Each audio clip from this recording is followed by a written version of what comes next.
Hello friends, welcome back to my channel earth mom Dehradun. मैं हूं ज्योति और वेलकम है आप सभी का मेरे चैनल में नए जुड़े हैं तो प्लीज़ सब्सक्राइब ज़रूर करना। वीडियो पसंद आई तो लाइक ज़रूर करना। तो भैया राजा भैया ने तो ऐसा बाजा बजाया हुआ है इंटरनेट की दुनिया में कि जहां देखो बस राजा भैया और राजा भैया। चलो 1% मान लेते हैं कि राजा भैया बहुत ज़्यादा परेशान हो गए हैं, घर वालों ने धोखा दे दिया, घर वालों ने ही घर से बाहर निकाल दिया। पर राजा भैया ये पार्ट 1, पार्ट 2, पार्ट 3, पार्ट 1 से लेकर पार्ट 18 तक का आखिर में माजरा क्या है, क्योंकि अगर दूर से देखें तो यही समझ में आ रहा है कि ये और कुछ नहीं, सिर्फ कंटेंट क्रिएट करा जा रहा है। वरना इतनी सारी बातें तो एक वीडियो में भी हो सकती हैं। इतनी सारी बातें बनाने के लिए तो यूट्यूब पे एक वीडियो ही काफ़ी है, जहाँ पे आप ये सारी बातें अपने एक ही व्लॉग के माध्यम से बता सकते हो। लेकिन फिर भी पार्ट पे पार्ट आ रहे हैं, वो भी सिर्फ और सिर्फ इंस्टाग्राम पे। तो इंटेंशंस तो यहाँ से आपकी भी समझ में आ रही है कि एक्चुअल में इस कंट्रोवर्सी के लिए आपके अंदर क्या इंटेंशंस चल रही हैं।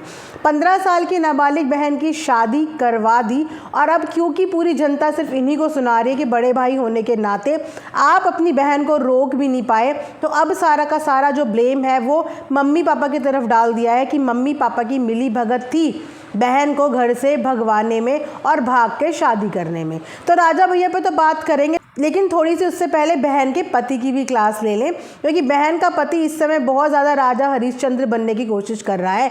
लेकिन अगर देखा जाए तो गलती तो इनकी भी है। क्यों भाई साहब जी, 25 साल की उम्र में 15 साल की लड़की से शादी करने के लिए आपकी भी तो मंजूरी रही होगी। चलो राजा तो गलत है, राजा के परिवार वाले तो गलत है, लेकिन आप तो सबसे ज़्यादा गलत हो। आज आप वीडियो के माध्यम से बहुत मैच्योर बनने की कोशिश कर रहे हो, अपने आप को क्लीन चिट देने की कोशिश कर रहे हो, लेकिन अगर देखा जाए तो क्लीन तो आप भी नहीं हो, क्योंकि अगर आप नहीं चाहते तो लड़की कभी आपके साथ आती ही नहीं। आप नहीं चाहते तो लड़की कभी आपसे शादी करती ही नहीं, क्योंकि वो लड़की सिर्फ मात्र 15 साल की है और आप 25 साल के हैं। तो आप उस लड़की को रोक क्यों नहीं पाए? इसका मतलब कि लड़की को भगाने में या उससे शादी करने में आपका बराबर का हाथ है। 15 साल की लड़की को हम बच्ची जस्टिफाई कर सकते हैं कि वो बच्ची है, नादान है, उसके अंदर इतनी अकल नहीं होगी, लेकिन आप तो 25 साल के हैं और अकल भी बहुत ज़्यादा आपके अंदर दिख रही है। जिस तरीके की वीडियो आप बना रहे हैं इससे ये तो नज़र आ रहा है कि अकल आपके अंदर भरपूर है। लेकिन अब सारी की सारी गलती सिर्फ भाई की क्यों है? गलती अगर देखी जाए तो आपकी भाई से कहीं ज़्यादा है, क्योंकि उस भाई की बहन से शादी आपने की है, भाई ने ज़बरदस्ती नहीं करवाई। तो आई थिंक ये क्लास इतनी काफ़ी होगी बहन के हस्बैंड की, कि आज जो बहन का हस्बैंड बहुत ज़्यादा मैच्योर बनने की कोशिश कर रहा है, उसके अंदर भी बिसन तो हैं, ऐब तो हैं। आज ढकेल लोगे, लेकिन ये बहुत लंबी जर्नी है। आज बीवी की मजबूरी है कि पति का सपोर्ट करना पड़ेगा, लेकिन आगे चल के आपकी भी कहानी किससे इसी वीडियो के माध्यम से पता चल जाएगा कि वो लड़की कितनी खुश आपके साथ आने वाले समय में रहती है या कितनी दुखी आपके साथ रहती है। तो चलिए अब आते हैं राजा भैया पे। तो राजा भैया ने 1 से लेकर 18 तक की पार्ट्स में पूरा बहन के बारे में छुटकी बहन का पूरा कंटेंट बना दिया। और जब राजा भैया को ये बात पता थी कि मम्मी पापा उसको भगाने में इन्वॉल्व है, मिले हुए हैं, और इनको ये भी पता था कि लड़का अच्छा नहीं है, लड़का एक नंबर का झूठा है, शराबी है, जो भी है, सब कुछ पता होने के बाद भी ये इतने टाइम तक चुप क्यों बैठे थे? इन्होंने इतने दिनों में उसको एक्सपोज क्यों नहीं किया? ये एक्सपोज सिर्फ तभी क्यों हुआ जब इनकी बहन की वीडियो वायरल होने लगी, या इनकी बहन को एक अलग पहचान मिलने लगी, या इनकी बहन को लोग प्यार करने लगे। क्योंकि अगर माता पिता गलत थे तो पहले ही दिन स्टैंड लेना चाहिए था। अगर बहन से इतना प्यार था तो एक बहन के लिए तो एक भाई पूरी दुनिया के खिलाफ जाके खड़ा हो जाता है। तो आप उस वक्त अपने माता पिता के खिलाफ जाके खड़े क्यों नहीं हुए, या उस समय अपने माता पिता के बारे में आके क्यों नहीं बताया कि आपके माता पिता का हाथ है आपकी बहन को इस तरीके से भगाने में? लेकिन अगर इस बात में ज़रा भी सच्चाई है तो ऐसे माता पिता को मैं बिल्कुल निंदा करूंगी जो इस तरीके से अपने बच्चों को बहलाने फुसलाने में सपोर्ट करते हैं और उनको गलत डायरेक्शन देने में हेल्प करते हैं। एक 15 साल की बच्ची के अंदर बिल्कुल भी दिमाग नहीं होता है, वो बहुत नादान होती है। लेकिन माता पिता ने दीन दुनिया देखी होती है, और उसके बाद भी अगर कोई माता पिता अपनी बच्ची को कुएं में धकेल रहे हैं तो इसकी जिम्मेदारी फिर माता पिता की ही होगी, अगर कि इन बातों में ज़रा भी सच्चाई है। उसके अलावा राजा भैया ने ये भी बताया कि इन्होंने अपनी बहन की सिर्फ इज्जत बचाने के लिए मंदिर में हबड़ा तबड़ी में शादी करी, क्योंकि इनके माता पिता ने इनकी बहन को पहले ही भगा दिया था। जिन दिनों ये आगरा में आगरा ताजमहल की कुछ शूटिंग कर रहे थे, इनको सडनली घर से कॉल आती है और तब इन्हें पता चलता है कि इनकी बहन भाग गई है। और ये पूरा आइडिया इनकी बहन को और इनके बहन के पति को इनके माता पिता द्वारा ही दिया जाता है, ये कहना है राजा भैया का। उसके बाद राजा भैया की भी मजबूरी बन जाती है कि राजा भैया को अब सामाजिक तौर पे बहन की शादी करनी पड़ी। अब क्योंकि बहन की शादी करनी पड़ी तो राजा को एक लड़की घर में चाहिए थी, क्योंकि राजा का कहीं ना कहीं कंटेंट खराब हो गया था।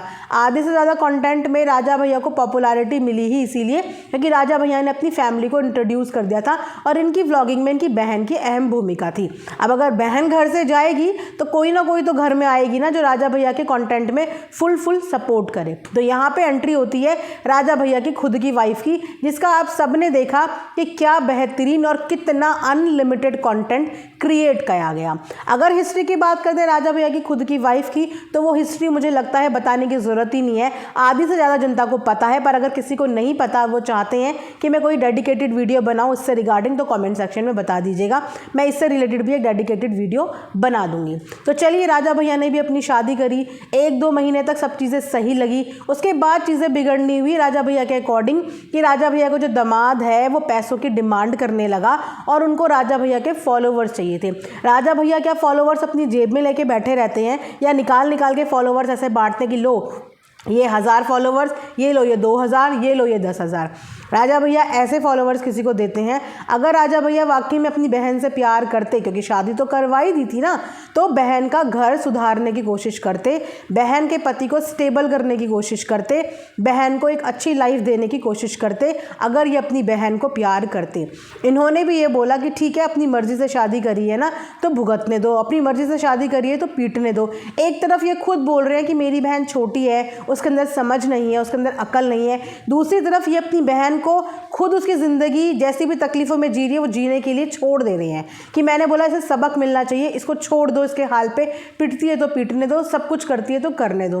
तो यहाँ से डबल स्टैंडर्ड्स नज़र आ रहे हैं राजा भैया के कि एक तरफ तो मैं बहन को बहुत प्यार भी करता हूँ और दूसरी तरफ मैंने उसको पनिशमेंट के तौर पर छोड़ भी दिया कि भैया तुझे जो करना है वो करे। अगर आज 15 साल की उम्र में शादी ना करते, 18 साल की उम्र में करते, तब भी तो भाई होने के पूरे फ़र्ज़ निभाने होते, तब भी तो बहन के हिस्से का उसको देना होता, तब भी तो बहन की लाइफ को सेटल करना होता, तब भी तो जिम्मेदारी बनती थी। तो वो जिम्मेदारी अगर पहले हो गई तो वो जिम्मेदारी पूरी तो करनी थी, अपना भाई होने का फ़र्ज़ तो निभाना था। अगर छुटकी बहन से इतनी मोहब्बत थी तो अपने आसपास कहीं रखते, अपनी नज़रों के सामने रखते, कोशिश करते कि उसका घर संभल जाए, उसका घर बस जाए। चलिए, इनके माता पिता की भी गलती मानते हैं। अगर इनके माता पिता ने इनकी बीवी से डिमांड करने की बात की थी कि 10 लाख रुपए इनकी बीवी से डिमांड करो और उसके बाद 4 लाख बहन को दे दो, बहुत बड़ा अमाउंट होता है ये। और पहली बात है कि दहेज जैसी चीज़ के लिए कभी किसी के आगे ना मांगना चाहिए ना दहेज लेना चाहिए। अपने बच्चों को इस काबिल बनाओ कि वो अपना खर्चा पानी उठाने के लायक रहें। लेकिन चलिए, 1% के इनके माता ने ये डिमांड भी करी, 4 लाख की डिमांड करी कि बेटी को या बहन को या पति को 4 लाख रुपए देने थे और गाड़ी वाड़ी की कुछ बात थी वो देने थे।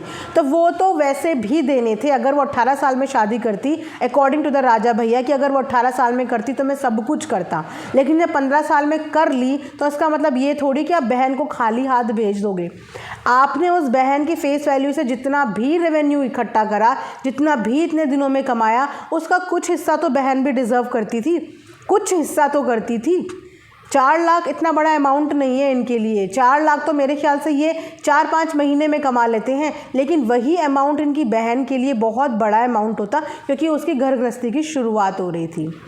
उसके बाद चलिए, इन्होंने पैसे नहीं दिए, इन्होंने बोला कि खुद करेंगे जो करेंगे। तो जो सारा मामला इनका गड़बड़ हुआ ना, वो कहीं ना कहीं इसीलिए हुआ क्योंकि इनकी मम्मी ने ये डिमांड इनसे करी कि भैया बहन की शादी हो गई है, बहन परेशानी में है, थोड़ा सा बहन को सपोर्ट कर ले, उसको भी थोड़ा सा इस लायक बना ले कि वो भी अपना 2 रोटी चैन से सुकून से खा ले। इफ़ इन केस उसका पति नहीं भी करता है, उसे मारता है पीटता है, तो कम से कम बहन तो अपने पैरों पर खड़ी हो जाए, उसका तो काम चलता रहे।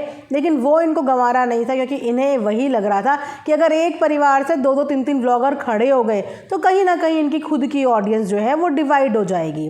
सबसे बड़ा खतरा यही था कि ऑडियंस डिवाइड हो जाएगी और जो व्यूज़ बहन के चेहरे से इन्हें मिला करते थे वो व्यूज़ अब बहन के चैनल पे बहन के पति को ना मिल जाए।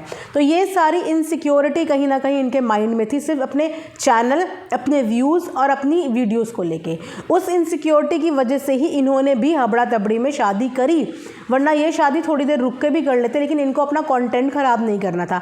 एक कंटेंट तो उनके हाथ से निकल गया लेकिन इनको दूसरा नहीं ख़राब करना था। अब वहीं पे अगर बात करें इनकी बहन की खुद की स्टेटमेंट की, इनकी बहन ने खुद एक वीडियो बनाई है जो पोस्ट करी है, जिसमें इनकी बहन का कहना है, इनकी वही 15 साल की छुटकी बहन का, जिनको ये बहुत प्यार करते हैं, कि उनके भाई किस तरीके से ज़बरदस्ती बहन से वीडियो बनाया करते थे। बहन से ही नहीं इनफैक्ट पूरी फैमिली से ज़ोर ज़बरदस्ती करके वीडियो बनाया करते थे। और अगर वो लोग वीडियो बनाने से मना करते थे तो यहाँ तक कि ये लोग उनके साथ मारपीट भी करते थे। इनके भाई मारपीट भी करते थे लेकिन अपने वीडियोज़ उनसे बनवाया करते थे। पूरी की पूरी फैमिली इनके इशारों पे नाचती थी। ये हमने खुद भी देखा है कि इनकी हर वीडियो में इनकी फैमिली इनके इशारों पे नाच रही है। लेकिन उसके पीछे की कहानी हमें आज इनकी बहन के मुँह से ही पता चली कि किस तरीके से इनकी बहन ने बताया कि मारपीट करके डरा धमका के वीडियोस हमसे बनवाई जाती थी। तो ये अभी तक की पूरी कहानी है। पता नहीं अभी आगे और कितने पार्ट्स आने वाले हैं। जैसे जैसे जो पार्ट्स आएंगे उसके अकॉर्डिंग रिएक्शन आएंगे। पर यही हम यहाँ से बोलना चाहेंगे कि राजा भैया बस कर दो, अब बंद कर दो, बहन को भी जीने दो। और आप तो वैसे भी अलग हो ही गए हैं, तो जब अलग होने का निर्णय फैसला ले ही लिया है तो शांतिपूर्वक अलग रह के अपनी घर गृहस्थी चला लो। क्यों किसी को बदनाम करना है, क्यों माता पिता को बदनाम करना है? अभी तो माता पिता ने आपके लिए मुंह ही नहीं खोला। लेकिन अगर आप रुके नहीं और आपके पार्ट पे पार्ट आते रहे और अगर माता पिता ने मुंह खोलना शुरू कर दिया तो याद रखना कि माता पिता की ही सुनी जाएगी और आप कहीं ना कहीं ट्रोलिंग का निशाना बन जाओगे। तो बोलो उतना जितना अपने लिए खुद भी सुन पाओ या अपने लिए बर्दाश्त कर पाओ। मत किसी को इतना पोक करो कि सामने वाला भी अपनी सीमाएं भूल जाए और फिर वो आप बर्दाश्त ना कर पाओ। सो ये था मेरा आज का रिएक्शन। आई होप कि आप लोगों को पसंद आया होगा। आगे के रिएक्शन के लिए चैनल को फॉलो ज़रूर करें। कमेंट सेक्शन में अपनी अपनी राय ज़रूर बताएं। मिलेंगे नेक्स्ट टाइम, तब तक अपना ध्यान रखिए। Thanks for watching earth mom Dehradun.